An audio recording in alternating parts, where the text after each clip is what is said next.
বাঙালির জীবনে প্রেম থাকুক আর নাই থাকুক, সিঙ্গারা থাকবে। সিঙ্গারা বাঙালির জন্য কোনো অর্ডিনারি খাবার না, এটা বাঙালি জীবনের একটা ইমোশন। এই সিঙ্গারাটা কীভাবে আছে আমি আপনাদেরকে বলি। অনেক বছর আগে মধ্যপ্রাচ্যে একটা সাম্মোসাক নামের একটা খাবার ছিল, যেটা মধ্যপ্রাচ্যে খুব বেশি প্রচলিত ছিল। একসময় এই সাম্মোসাকটা ছিল ওই সিঙ্গারার মতো বাইরে থেকে একদম দেখতেই, ভিতরে মাংস মশলা আর ত্রিভুজ আকৃতির। এই সাম্মোসাক থেকে একসময় ব্যবসা বাণিজ্যে বিভিন্ন মাধ্যমে এটা বাংলায় পৌঁছায়।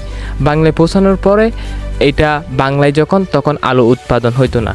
যখন বাংলায় পর্তুগিজের মাধ্যমে বাংলায় যখন আলু উৎপাদন হয়, তখন এই সিঙ্গারার মধ্যে মাছ মাংস তারপরে মশলা এসবের পরিবর্তে আলু ইউজ করা শুরু হয়, এবং একসময় এই প্রচলিত ওই আলুর ভিতর দিয়েই সিঙ্গারার মধ্যে আলু দিয়ে আর সিঙ্গারাটা এই আজকে এই পর্যায়ে। এই সিঙ্গারাটা বলতে গেলে, আমরা যে সিঙ্গারাটা খাই, এটা বলতে গেলে একটা হাজার হাজার বছরের একটা স্মৃতি নিয়ে ধরে এসে আমাদের সামনে চলে আসছে। সিঙ্গারাটা বাঙালিদের জন্য কোনো একটা অর্ডিনারি খাবার না, এটা জাস্ট একটা ইমোশন, যেটা মধ্যপ্রাচ্য থেকে আজকে এই পর্যায়ে এসে পৌঁছেছে।